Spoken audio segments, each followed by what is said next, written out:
মিলাদটা রাসূলের যুগে ছিল না। এই জন্ম বৃত্তান্তের যে সিস্টেম আমাদের দেশে উপমহাদেশে চালু হয়েছে, কতগুলো লোক এক জায়গায় বসে তারপরে সব দাঁড়াইয়া এনাবি সালাম আলাইকা কোরআন সুরে সমস্বরে একযোগে পড়লো, এইটা রাসূলের যুগে ছিল না। এটা সাহাবায়ে কেরামের যুগে ছিল না, এটা তাবিঈনদের যুগে ছিল না, এটা তাবিঈনদের যুগে ছিল না। Wake up to reality. আমার নবীর যুগে ঈদে মিলাদুন নবী ছিল কি ছিল না? যদি প্রশ্ন এটা করেন তো আপনার সাথে আমার কথা হবে বেদাতের উপর। কিসের উপর? বেদাতের উপর। যদি মিলাদুন নবীর প্রশ্ন হয় আপনার সাথে আমার কথা হবে মিলাদুন নবীর উপর। কিভাবে কথা বলবেন? কোরআন, হাদিস এবং আইম্মায়ে কেরাম। আমি বলছি জায়েজ, আপনি বলছেন না জায়েজ। আপনি কোরআন থেকে, হাদিস থেকে, উলামায়ে উম্মতের অভিমত থেকে আপনি আপনার বক্তব্য দেন, আপনি আপনার বক্তব্য দেন। আর আমি যদি জায়েজ মনে করি, আমি কোরআন, সুন্নাহ, আইম্মায়ে কেরামের অভিমত থেকে আমি দলিল দেব। এটা হচ্ছে মিলাদুন নবীর উপর। কিন্তু আপনি যদি জিজ্ঞেস করেন এটা নবীর যুগে ছিল না, সাহাবায়ে কেরামের যুগে ছিল না, তখন আপনার সাথে আমার কথাবার্তা, আলোচনা মিলাদুন নবীর উপর হবে না। তখন কিসের উপর হবে? বেদাতের উপর। তখন আমি বলবো বেদাত কাকে বলে। আসেন আমরা কথা বলি। শরীয়তের দৃষ্টিতে বেদাত, কোরআনের আলোকে বেদাত, হাদিসের আলোকে বেদাত, আইম্মায়ে কেরামের আলোকে বেদাত। এই হচ্ছে অবস্থান। আপনি দুই তিনটা জিনিস একসাথে করে দিবেন, দুই তিনটা জিনিস একসাথে করে দিবেন। আচ্ছা, এখন ঘটনা কেন ঘটেছে? কুল কায়নাতের মধ্যে ঈদে মিলাদুন নবী পালিত হচ্ছে। আপনি যদি মনে করেন আপনার অবস্থান ভালো, কিতাব লিখে দেন। কি লিখে দেন? কিতাব লেখেন, আপনি বই লিখেন, আর্টিকেল লেখেন। আইম্মায়ে কেরামের আলোকে যুগের কোন ইমাম ঈদে মিলাদুন নবীকে জায়েজ বলে না, এটার উপর কিতাব লিখেন।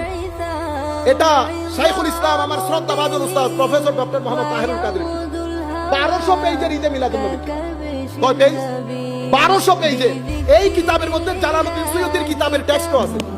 জালালউদ্দিন সুয়ুতি এটা কি জিনিস?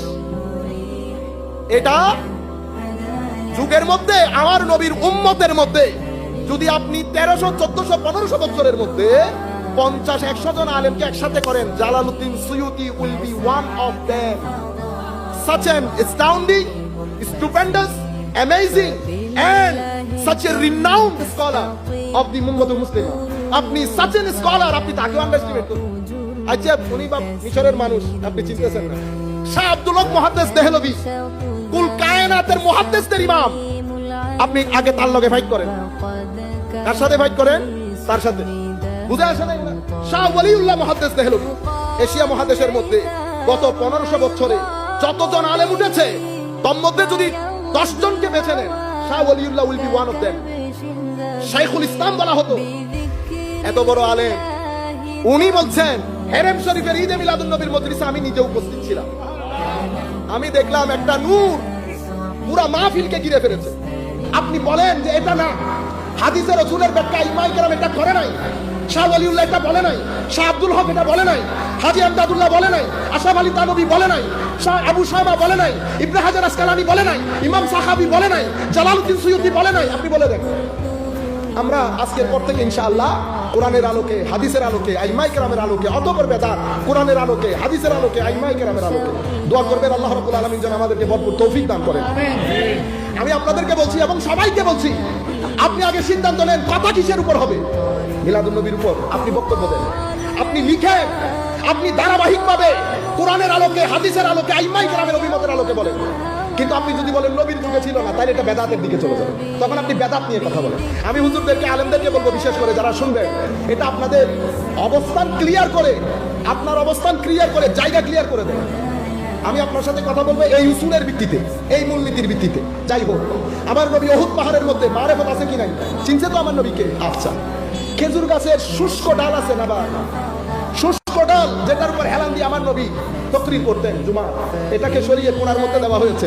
এটা কাঁদে নাই? এটা কাঁদছে তো কিসের মতো? বাচ্চার মতো, বাচ্চা উঠের মতো কাঁদছে।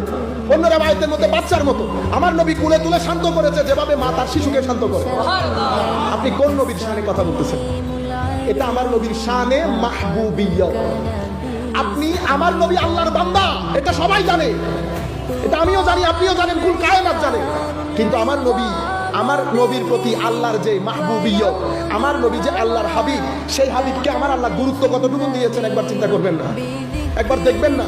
আমার আল্লাহ বলছেন আমি গোপন ছিলাম, আমি চেয়েছি, আমার খুব পছন্দ মহব্বত হয়েছে, সৃষ্টি আমাকে চিনুক, আমাকে জানুক, আমাকে মহব্বত করুক, এটা মাথায় রেখে আমি ফাখালাক্তুল খালক, আমি সৃষ্টির শুরু করলাম। আল্লাহ সৃষ্টির শুরু কাকে দিয়ে করলেন? শুরুটা কাকে দিয়ে হলো?